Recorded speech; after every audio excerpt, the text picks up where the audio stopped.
Hello students, आज आप सभी के लिए मैं वर्ब का दूसरा प्रकार लेकर नॉन फाइनाइट के रूप में लेकर आया हूँ।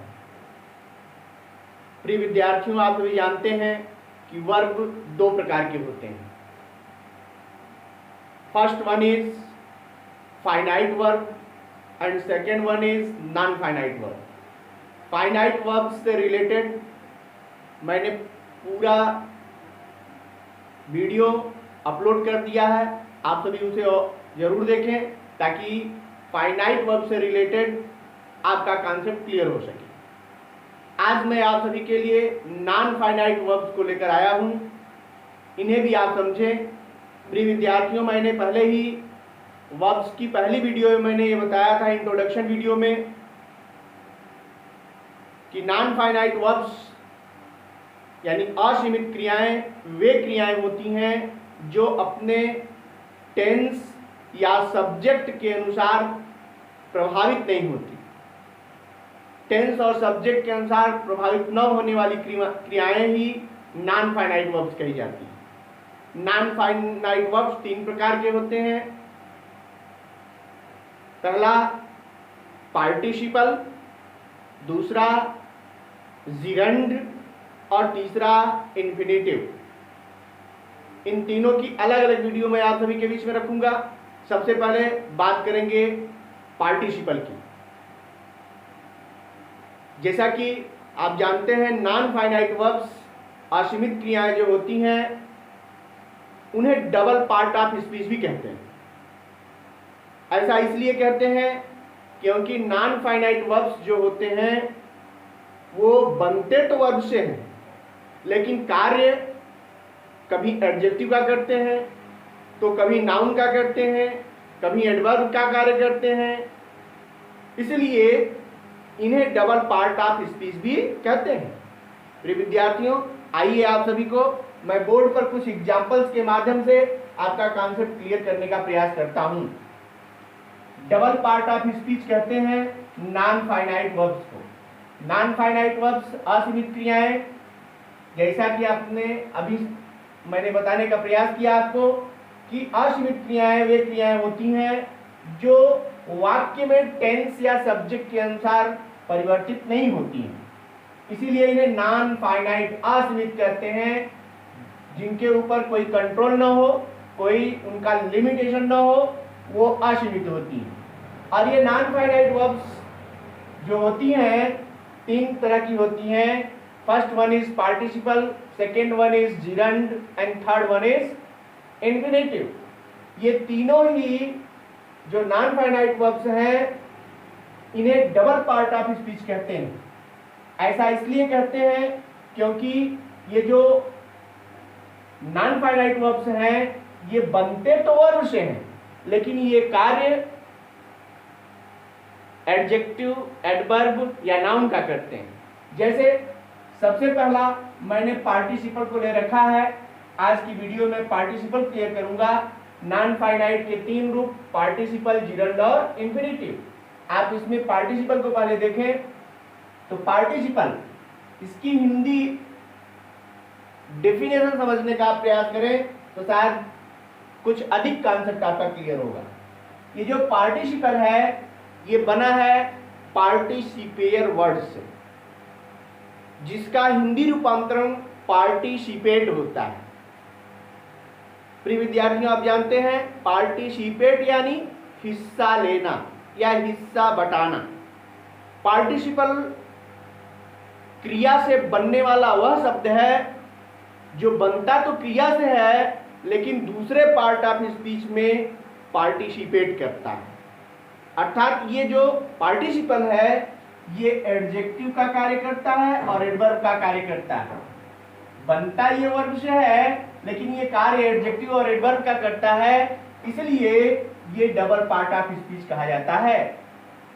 और ये पार्टिसिपल इसीलिए इसका नाम रखा गया क्योंकि ये वर्ब के रूप में प्रयोग होता है। वर्ब के रूप में परिवर्तित होकर के ये जब किसी सेंटेंस में प्रयोग किया जाता है तो ये दूसरे पार्ट ऑफ स्पीच में पार्टिसिपेट करता है, इसीलिए इसको पार्टिसिपल कहते हैं। पार्टिसिपल तीन प्रकार के होते हैं। First one is present participle and second past participle and third perfect participle. अब आप देखें यहाँ प्रेजेंट, पास्ट और परफेक्ट पार्टिसिपल। प्रिय विद्यार्थियों, इनके फॉर्मेशन अलग अलग है। आप यहाँ सबसे पहले देखें प्रेजेंट पार्टिसिपल बनता कैसे है। तो ये वर्ब के फर्स्ट फॉर्म में आईएनजी लगाने से प्रेजेंट पार्टिसिपल बनता है। इसे आईएनजी फॉर्म को पार्टिसिपल फॉर्म भी कहते हैं। आप जब वर्ब के फर्स्ट, सेकेंड, थर्ड फॉर्म और आईएनजी फॉर्म के चार्ट को देखेंगे तो ऊपर आपको मिलेगा कि फर्स्ट फॉर्म को प्रेजेंट फॉर्म कहते हैं, सेकेंड फॉर्म को पास्ट फॉर्म कहते हैं, थर्ड फॉर्म को पास्ट पार्टिसिपल फॉर्म कहते हैं और आईएनजी फॉर्म को प्रेजेंट पार्टिसिपल फॉर्म कहते हैं। अर्थात ये आईएनजी वर्ब के फर्स्ट फॉर्म में आईएनजी लगाने से प्रेजेंट पार्टिसिपल बनता है।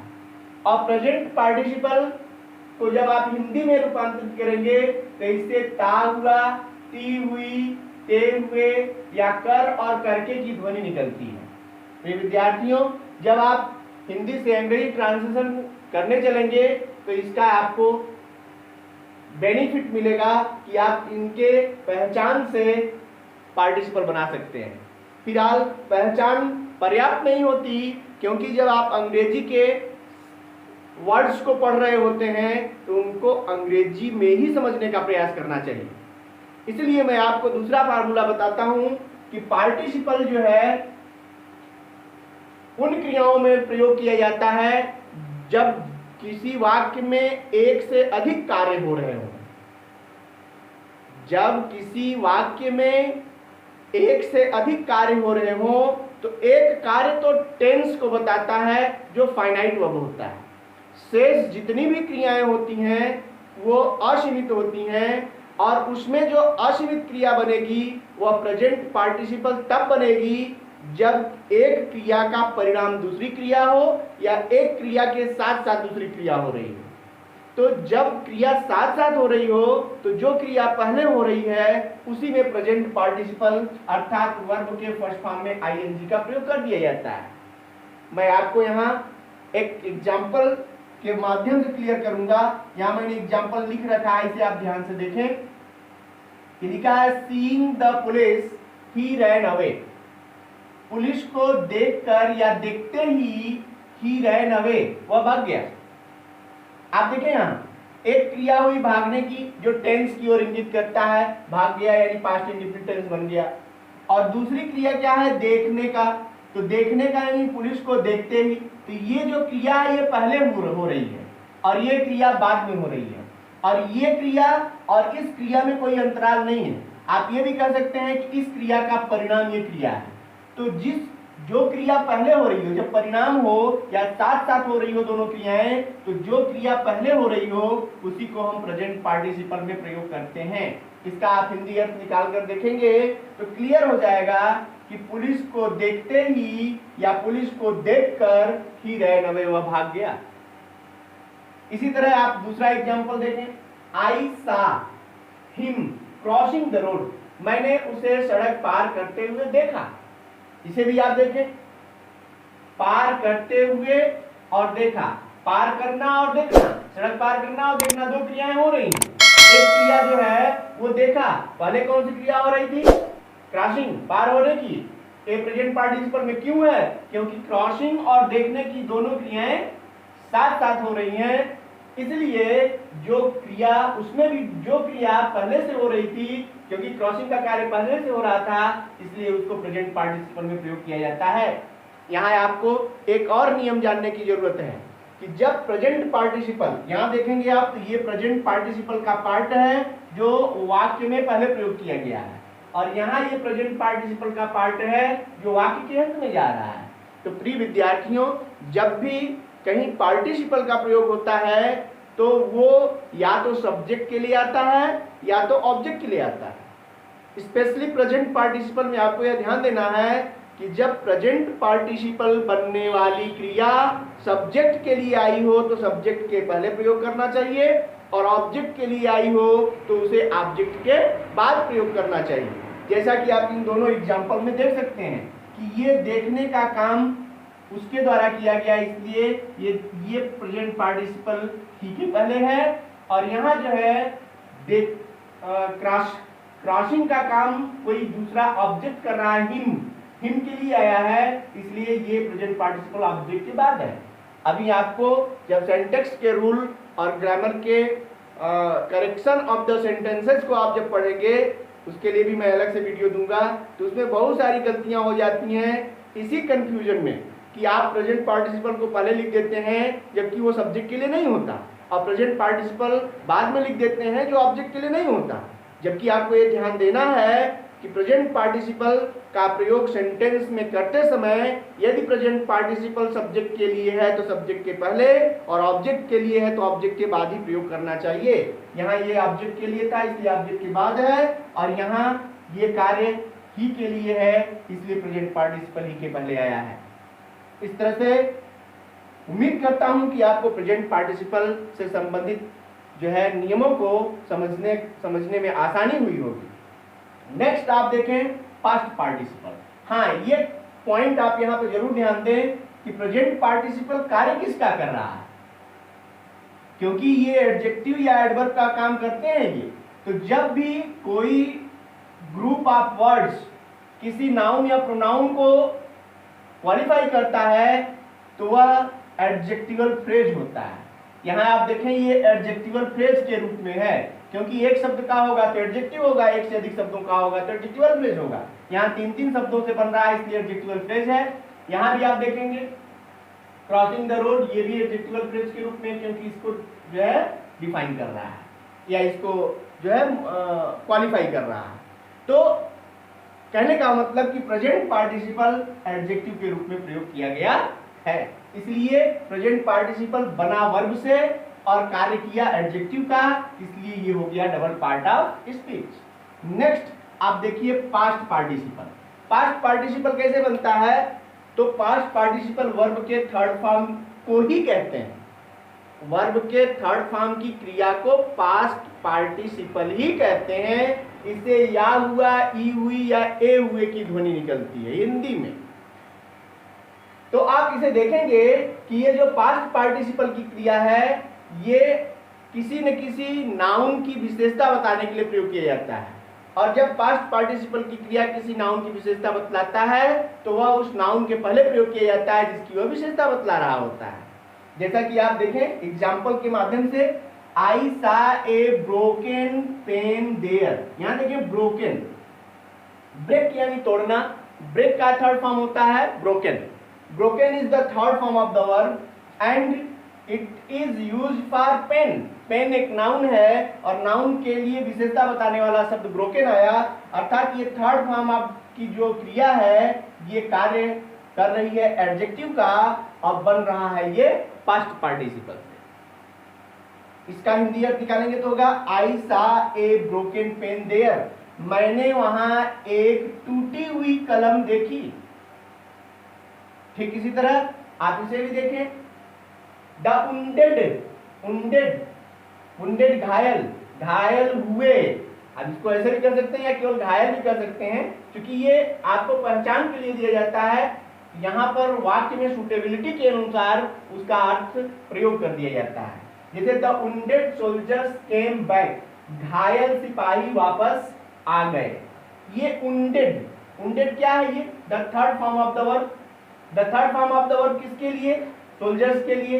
ये क्या है, इस नाउन की विशेषता है, इसलिए ये एडजेक्टिव के रूप में प्रयोग किया गया, जबकि ये third form of the verb है जो पास्ट पार्टिसिपल है।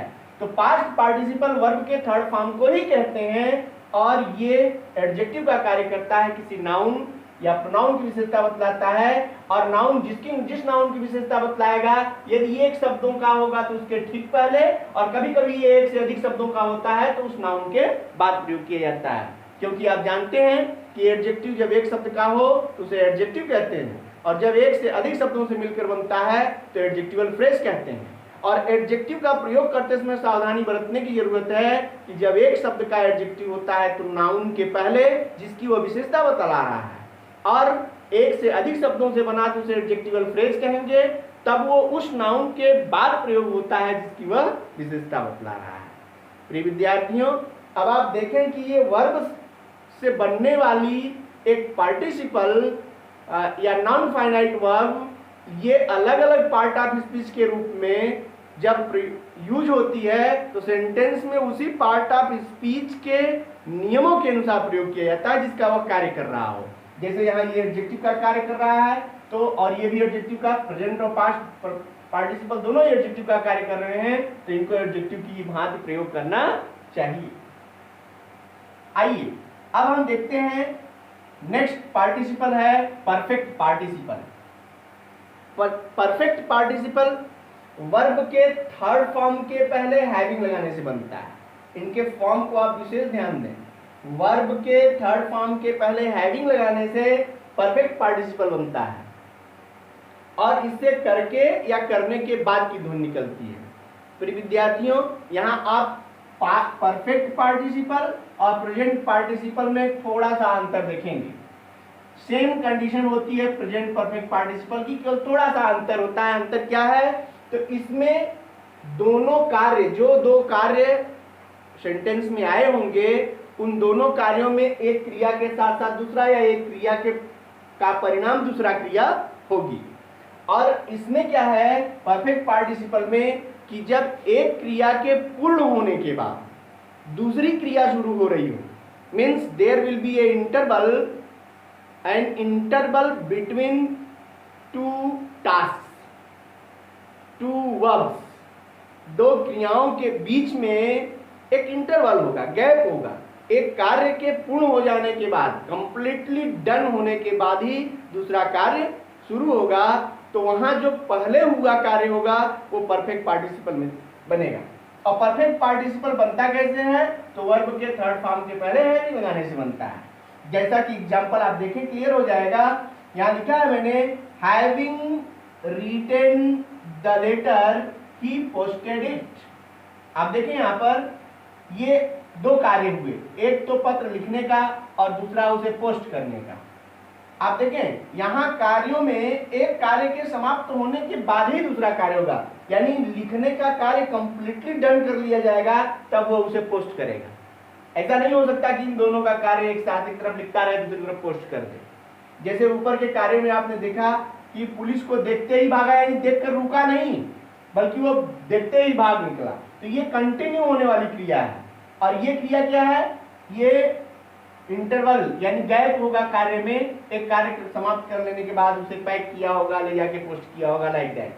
तो इस तरह से जब एक कार्य कंप्लीट हो जाए और फिर दूसरा कार्य हो रहा हो, तो पहले होने वाली क्रिया को परफेक्ट पार्टिसिपल में बदलना चाहिए, और वो है हैविंग के साथ थर्ड फॉर्म बनाने से। जैसे having written the letter he posted it. इसी तरह सेकेंड एग्जांपल को देखें तो है हैविंग टेकन फूड।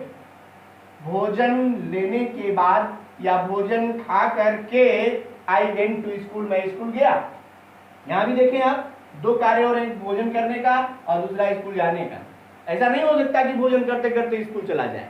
इसलिए यहाँ जो है एक कार्य कंप्लीट हो गया, तो जो कार्य पहले कंप्लीट हो गया that will be made into perfect participle. जैसा कि बना है having taken food I went to school. ये हुआ एक कार्य के समाप्त हो जाने के बाद दूसरा कार्य हो रहा हो तो परफेक्ट पार्टिसिपल लगाना चाहिए उस क्रिया में जो क्रिया पहले हो रही है। तो विद्यार्थियों, यहाँ प्रेजेंट पार्टिसिपल से संबंधित अभी आपको ट्रांसलेशन के कुछ रूल्स में लेकर आऊंगा। जैसे कभी कभी दोनों क्रियाएं साथ साथ लिखी जाती हैं। आप सेंटेंस सुने होंगे कि वह पढ़ते पढ़ते सो गया। दो बार पढ़ते पढ़ते लिख गया तो आप थोड़ा कंफ्यूज होते हैं कि ये पढ़ते पढ़ते दो बार हुआ तो इसका ट्रांसलेशन कैसे बनाएं। तो आप समझें कि पढ़ते पढ़ते का मतलब वो पढ़ने की क्रिया और सोने की क्रिया में कोई अंतराल नहीं हुआ, वह समय की ओर संकेत करता है और वहाँ प्रेजेंट पार्टिसिपल बनता है। जब दो क्रियाएं साथ आ रही हों, पढ़ते पढ़ते, खाते खाते, सोते सोते, जाते जाते, लाइक दिस, तो इस तरह से इस तरह की क्रियाएं आ रही हो तो वहां आपको प्रेजेंट पार्टिसिपल का प्रयोग करना चाहिए, क्योंकि ये बताती हैं ये क्रियाएं कि एक क्रिया के साथ साथ दूसरी क्रिया या लगातार कंटिन्यूअसली दोनों वर्क हो रहे हैं। प्रिय विद्यार्थियों, उम्मीद करता हूं आप सभी को ये पार्टिसिपल से रिलेटेड नियम समझ में आए होंगे। ये रूल्स आपको क्लियर हुए होंगे। आप इससे रिलेटेड एक्सरसाइज को करें और अपना कॉन्सेप्ट और भी क्लियर करें। आप सभी को बहुत बहुत